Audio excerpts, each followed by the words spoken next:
Shalom pemirsa, kita berjumpa lagi di acara Zona Mujizat. Dan tamu saya saat ini adalah seorang ibu yang mengalami pertolongan Tuhan dalam hidupnya berkali-kali. Ini yang luar biasa. Dimulai dari ketika proses kelahiran anak keduanya, kemudian saat dia baru mau memulai usahanya, dan bahkan ketika di satu saat boleh terjerat dalam pinjaman online, Tuhan juga tolong sehingga semuanya terselesaikan dengan baik. Bagaimana kisah lengkapnya? Kita akan langsung saja ketemu dengan Kak Heni. Shalom Kak Heni. Shalom. Terima kasih sudah hadir bersama-sama di sini. Kita mau ngobrol-ngobrol nih. Kak Heni ceritakan dulu pertama kali Tuhan tolong itu yang tadi pada saat proses kelahiran anak kedua ya. Itu gimana ceritanya? Pada saya hamil itu tensi saya tinggi. Memang sebelumnya ada riwayat tensi tinggi gak atau ada. enggak? Oh, enggak ada. Tensi saya rendah. Sampai waktu mau melahirkan itu tensi saya sampai 200, bawah 115. Oh, masih tinggi. Masih tinggi. Waktu itu kan mau dibius lokal, tapi nggak masuk. Jadi waktu dites, dicubit itu saya masih kerasa kesakitan. Sampai akhirnya dokter datang, sempat diajak doa lagi sama dokter. Ya pikiran saya tuh udah jelek aja waktu itu. Tapi untungnya dokternya itu baik. Dia bilang jangan berpikir jelek. Pasti Tuhan tolong dua-duanya. Ya udah sampai akhirnya saya dibius sekali lagi total. Nah waktu itu anak saya itu lahir 7:05. Tapi saya masih belum sadar. Sampai saya sadar sampai jam 2 sore. Terus saya sempat dikasih lihat anaknya gitu, komplit, ini perempuan sehat gitu. Itu belum ada yang bilang apa-apa itu. Sampai akhirnya besok mama saya cerita, kok anaknya tuh lahir masukin inkubator. Terus susternya tuh ngomong, sempat bilang gini, ya berdoa aja Bu, kalau nggak ada kenapa dimasukin inkubator. Terus susternya bilang berdoa aja supaya nggak ada apa-apa. Ya saya sempat curiga juga kenapa ini. Tapi waktu itu juga berjalan itu udah nggak ada apa-apa. Sampai seminggu sesudah saya pulang, seminggu kan kontrol si anak. Itu dokter anaknya ngomong. Baru kasih tahu. Cerita sebenarnya. Tanya, ibu dan tensinya udah normal. Udah Pak, saya udah normal. Benar nih udah normal, benar gitu. Akhirnya udah dikasih tahu. Itu katanya sebelumnya saya mau kasih tahu, maaf kalau saya baru kasih tahu karena sebelum saya mantau kata ibu masih tinggi tensinya. Terus kenapa Dok, aku bilang anak ibu sempat lahir itu 15 menit nggak nafas gitu loh. Ya saya sempat shock juga karena sebagai ibu apa rasanya ya ampun gitu. Kita mau semenit aja nggak nafas, ini 15 menit. Ya mungkin ya Tuhan lah Bu, ini mukjizat dari Tuhan.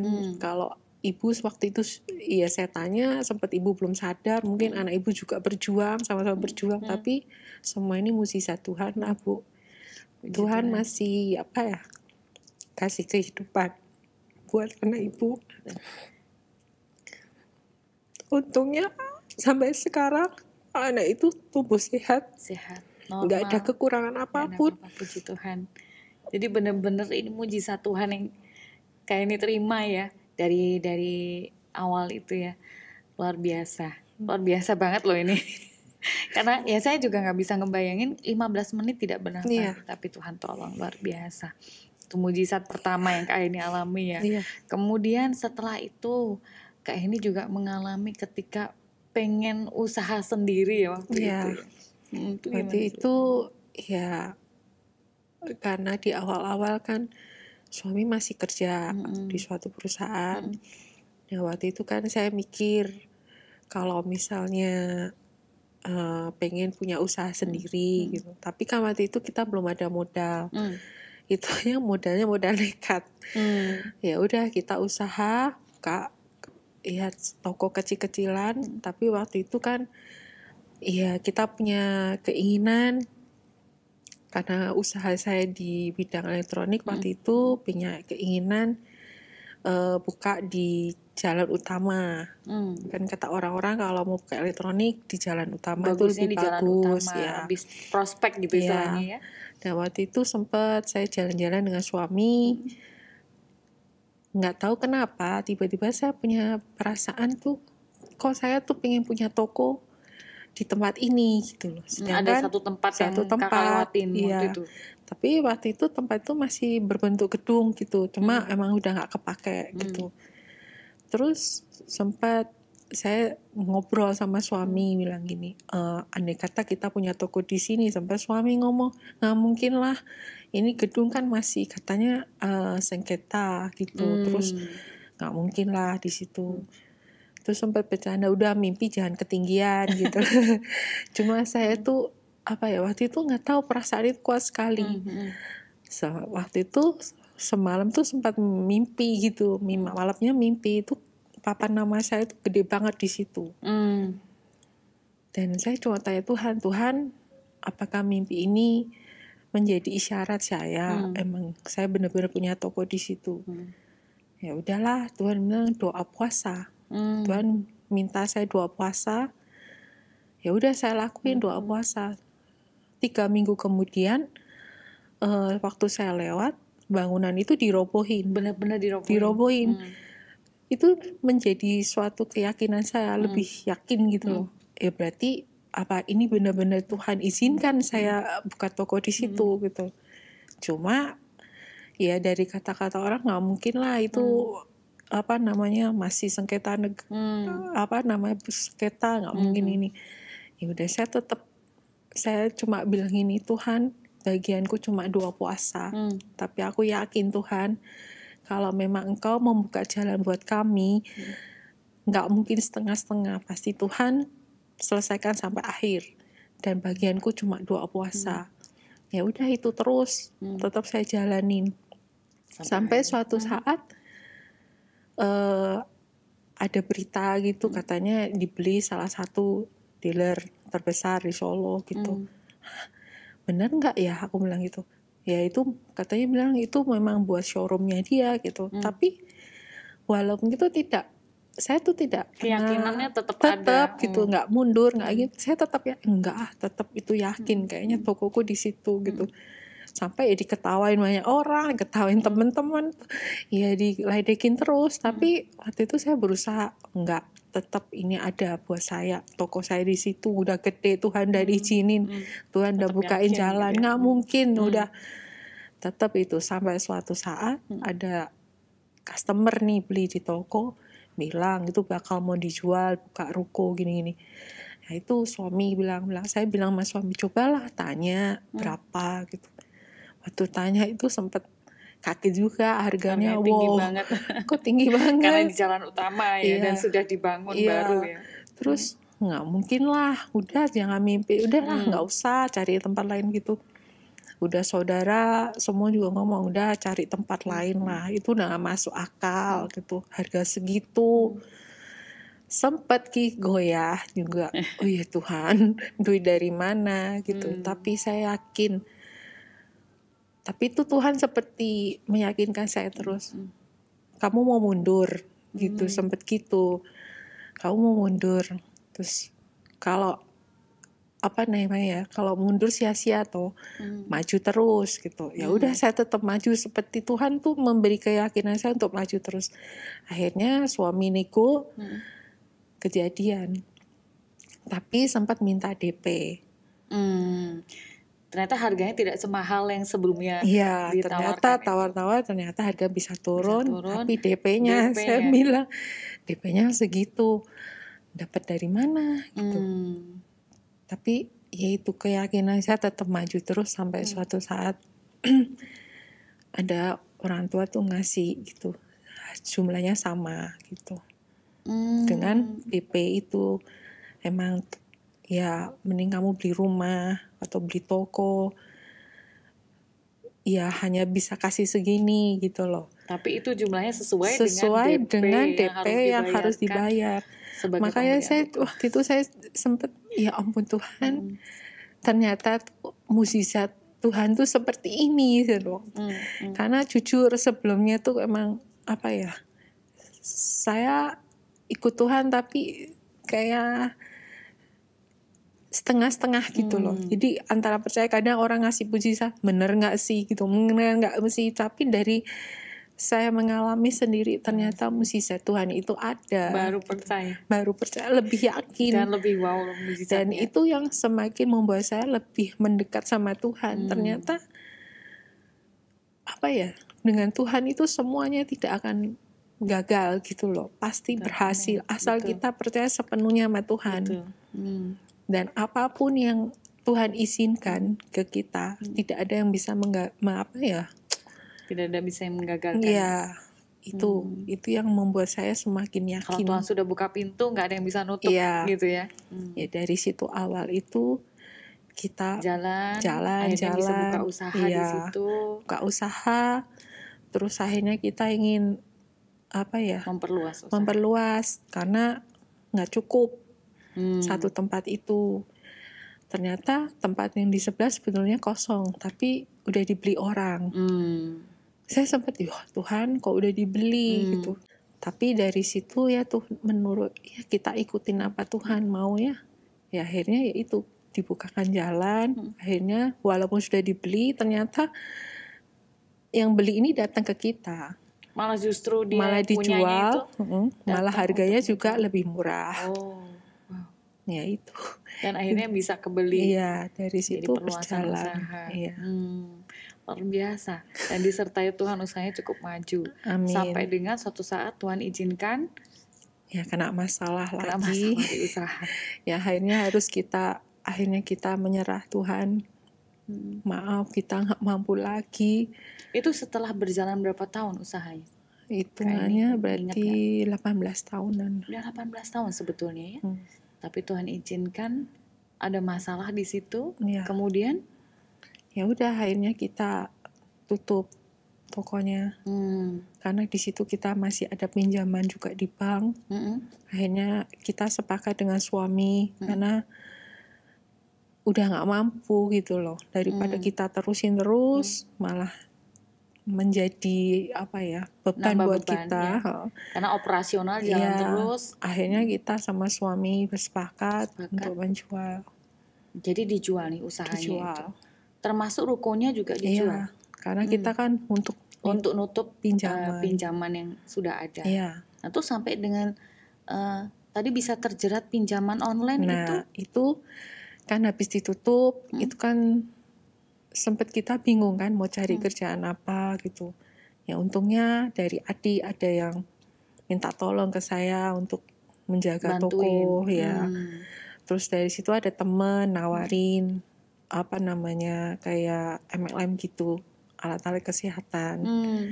Nah disitulah kesalahan saya karena saya tidak mengandalkan Tuhan waktu itu. Jadi tergoda karena kebutuhan. Karena waktu itu kan anak saya masih kuliah dan suami kan belum ada kerjaan juga waktu itu. Saya bingung juga waktu itu, benar-benar kesalahan saya karena biasanya tuh saya selalu tanya Tuhan, boleh nggak atau ini. Waktu itu karena saya stres juga karena saya terdesak. Ini jalan aja gitu. Jalan aja. Emang waktu itu. Tapi jalan bisnisnya. Waktu itu ya jalan dari bonus besar itu tuh. Tapi di situ tuh jujur saya nggak ada rasa sukacita gitu. Walaupun yang saya dapat besar gitu. Dan banyak orang yang sudah kayak memperingatkan saya gitu. Oh sebelumnya udah diperingatkan. Iya tuh jangan jangan diterusin, itu tuh nggak benar gini. Tapi karena saya mikir saya butuh gitu loh. Kok bisa sampai terjerat pinjaman online? Nah dari situ kan itu bosnya udah gede ya. Karena nggak suka cita tadi. Iya, terus sempat kan saya jaga toko adik saya waktu itu, saya jaga kan. Itu masih saya dapat salary, dapat gaji dari ini kan, dari bonus-bonus juga dapat. Nah sempat dari perusahaan itu ada masalah sistem atau gimana, berhenti nggak ngasih saya bonus lagi. Sampai dari situ kan saya bingung. Sedangkan maksudnya kebutuhan hidup masih terus ada gitu. Sampai waktu itu kan suami ada kerjaan tapi nggak tetap.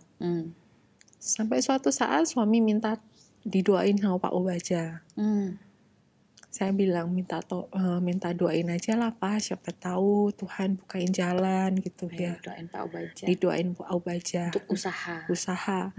Nah dari situ nggak lama, kemudian tuh suami dapat tawaran kerja dari teman-temannya tuh, ada nawarin yuk kerjain ini. Dari situ sudah ya lumayan lah.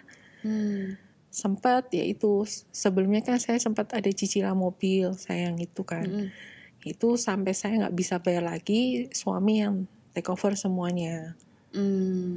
Nah dari situ kan saya mikir ya, karena saya tuh jujur saya nggak bicara sama suami, nggak cerita juga masalah saya ke suami karena saya nggak mau jadi beban dia juga. Karena dia udah bekerja, hitungannya udah membayar anak-anak kuliah, biaya hidup. Nah itu kayak saya tuh nggak mau nambahin beban, makanya saya tuh diam-diam saya cari pinjaman sendiri gitu loh. Aduh, saya nggak bisa bayangin waktu itu saya kalau akhir bulan itu seperti kayak dikejar-kejar, jadi kayak takut gitu loh. Jadi aduh, gimana caranya tuh saya jadi muter sendiri gimana saya harus bayar cicilan itu gitu loh. Tapi nggak tahu apa ya, Tuhan selalu, walaupun saya hitungannya udah nggak taat, tapi Tuhan masih bantu saya. Ada aja, maksudnya saya bisa bayar cicilan itu. Berkat Tuhan selalu ada. Iya, makanya saya tuh sampai kadang tuh saya sampai menangis. Waktu itu saya tetap pondok Daud, ada doa puasa, saya ikut doa puasa. Dan selama walaupun saya terjerat utang ini, saya tetap melakukan kewajiban saya walaupun saya nggak tahu berapa yang harus saya kasih. Walaupun mungkin saya punyanya, mungkin kasarannya saya cuma punya segini, ya udah saya tetap melakukan perpuluhan saya, tetap saya lakukan. Saya janji iman saya tetap lakukan walaupun dalam hati saya Tuhan nggak mampu, saya nggak mampu, saya nggak mampu Tuhan gini terus. Tapi Tuhan tuh selalu mengingatkan, dan kamu pasti bisa. Kamu mampu, komitmen setia. Dan itu saya selalu merasa bersalah, selalu menyalahkan diri saya sendiri. Walaupun saya bilang, maafkan saya Tuhan, aku tuh udah tak taat selama ini, apa ya, selalu mengandalkan kekuatan saya sendiri. Tapi itu selalu, walaupun Tuhan tuh mengingatkan gitu loh, jangan menyalahkan dirimu sendiri terus. Tetap berjalan. Itu sempat membuat saya sakit. Saya karena saya punya lambung. Saya pernah punya akut lambung yang parah gitu. Sampai kadang-kadang tuh ya karena pikiran. Sampai kadang-kadang tuh saya sakit, nahan sakit. Saya cuma pasrah sama Tuhan. Tuhan, hanya dengan kekuatan-Mu aku bisa melalui semua ini. Karena saya nggak pernah mau cerita dengan siapapun. Saya cuma bilang saya mau cerita sama Tuhan. Kalau orang lihat, wah enak ya kamu sekarang hidupnya udah tenang gitu, anak-anak udah kuliah gitu, ya saya bilang di depan banyak orang saya selalu sukacita. Walaupun di balik itu saya harus nangis tersungkur di bawah kaki Tuhan. Kayak ini yang tahu, kayak ini dan Tuhan yang tahu. Iya, apa hanya yang dirasakan. Tuhan yang tahu gitu. Jadi saya cuma bisa nangis di Pondok Daud. Kalau saya ke Pondok Daud saya nangis. Saya cuma bilang maafkan saya Tuhan. Apa terserah Tuhan. Tuhan mau menghukum aku seperti apa. Yang penting Tuhan jangan tinggalkan aku. Tangan Tuhan selalu buat aku. Itu selalu yang aku lakukan terus.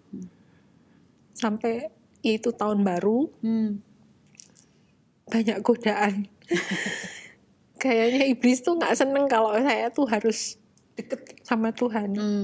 Kayak gini, gak usah ke gereja lah, ngapain, rame, pasti penuh gitu. Jadi ibadah yang tutup tahun ini. Iya, terus kan saya ikut pelayanan.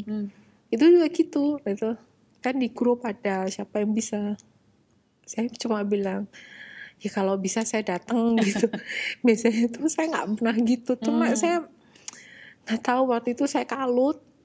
Saya setiap hari saya bingung kan apa yang pokoknya karena pinjaman masih ya, ada ya. caranya gimana supaya saya Jadi masih mikir terus. Akhirnya untung saya tuh punya suami dan anak-anak yang selalu support saya, yang selalu mengingatkan saya, ayo gereja gitu loh. Kita kan tahun baru sama Tuhan gitu. Akhirnya ya udah berangkat. Akhirnya saya ikut pelayanan, puji Tuhan. Dan pada saat saya datang ke ibadah itu, tutup tahun kan dikasih kartu rema ayat ya. itu. Nah itu di situ waktu saya terima itu saya seperti kaget gitu loh. Saya mendapat ayat Ulangan 15 ayat 6. Ya di situ pokoknya saya tidak akan meminta pinjaman, tapi saya akan memberi pinjaman sampai ke masa-masa. Saya cuma kaget, Tuhan, ini apa gitu? Ini rema buat aku. Karena saya lihat dia punya suami beda, punya anak beda-beda semua. Tapi kok ini aku Tuhan? Langsung itu saya pegang terus waktu selama kebaktian tuh saya genggam terus, saya imani. Kalau memang ini rema dari Engkau Tuhan, aku pasti utangku lunas. Di tahun 2024 ini Tuhan, utangku lunas. Terus saya imani terus. Sampai akhirnya di bulan Februari, temanya kan masalah finansial keuangan. Februari 2024. Ya, itu tetap berjalan kan. Itu saya waktu itu kaget juga waktu Pak Obaja bilang bebas utang gitu. Terus yang tentang masalah utang. Kok ini kebetulan banget Tuhan gitu loh. Seperti kok pas gitu ya. Pas, apa bener ini jawaban doaku selama ini Tuhan gitu. Saya cuma seperti antara percaya nggak percaya gitu. Tapi Tuhan selalu bilang, kalau engkau percaya sama aku, sepenuhnya engkau harus percaya. Jangan setengah-setengah. Aku nggak mau gitu loh. Kalau memang kamu percaya, diimani percaya. Yes. Ya udah, saya percaya terus, saya bawa dalam doa terus. Akhirnya waktu Pak Obaja ngomong tentang pelepasan jerat utang atau apa, saya tetap imani terus. Dan waktu itu kan ada kesaksian juga seorang ibu-ibu ya utangnya juga dibayar seseorang lunas. Saya cuma bilang nih, Tuhan, kalau ibu itu mendapat mukjizat, pasti saya juga mendapat mukjizat. Itu saya imani terus. Saya perkatakan dalam hati, saya perkatakan terus. Sampai itu kan Sabtu, Minggu, Senin itu saya ke Pondok Daud. Saya nangis tuh. Tapi apa ya? Saya menangisnya tuh bukan menangis karena saya meratapi saya punya utang, tapi saya merasa kayak utangku udah dilunaskan sama Tuhan. Itu beda. Saya menangis. Jadi waktu itu sudah merasa seperti itu. Keyakinan itu kuat banget dalam hati saya. Saya merasa utangku udah lunas Tuhan. Terima kasih Tuhan, Kau udah melunasi utangku. Dan saya tuh sampai taruh di kartu rema itu di bawah di belakang handphone saya. Itu sampai jadi saya tumpang tangan terus. Saya yakin Tuhan ini rema buatku Tuhan. Aku yakin Tuhan lunas utangku tuh bulan ini lunas. Saya gituin terus. Sampai itu Senin, Selasa tuh ada seseorang datang ke rumah saya. Ya masih ada saudara lah gitu. Nah waktu itu sempat nanya, kamu sakit ya? Oh, aku bilang gitu, sakit. Jangan banyak pikiran gitu loh. Terus yuk keluar yuk. Udah di sini aja lah ngobrol. Enggak, ayo keluar gitu loh. Ngobrol yuk di luar. Ya akhirnya saya keluar. Tiba-tiba dia bilang gini, saya tuh berapa hari ini kok selalu dapat mimpi. Kamu tuh punya utang. Aku disuruh bantu kamu. Waktu dia ngomong gitu tuh saya cuma tertegun. Kaki saya tuh udah lemes. Kaki saya tuh lemes banget. Saya cuma gini, Tuhan, terima kasih. Waktu itu saya nangis tuh saya cuma Tuhan terima kasih. Saya nggak ngomong apa-apa, saya cuma terima kasih Tuhan, terima kasih Tuhan. Gitu doang. Nggak tahu nanti ke belakangnya gimana dia mau ngelunasin kan saya nggak tahu. Dan saya nggak pernah cerita sama dia juga. Terus dia cuma ngomong, utangmu berapa? Kamu bener kan punya utang? Atau enggak? Saya takut, nanti takutnya saya salah. Dia takut kalau dia salah. Iya gitu. Tapi nggak tahu itu kok selalu ada di pikiranku. Bener nggak gitu. Nanti takutnya kalau kamu nggak punya utang tuh dibilang gitu kamu marah. Bener. Berapa? Saya sebutin, dia langsung aku transfer sekarang, kamu lunasin. Itu tuh ya ampun, saya cuma bilang, Tuhan terima kasih. Terima kasih Tuhan, itu dong yang saya ngomongin. Sambil saya tuh bayar itu sampai gemetar tangan saya. Dia sampai ngomong, udah gak usah dipikirin lagi.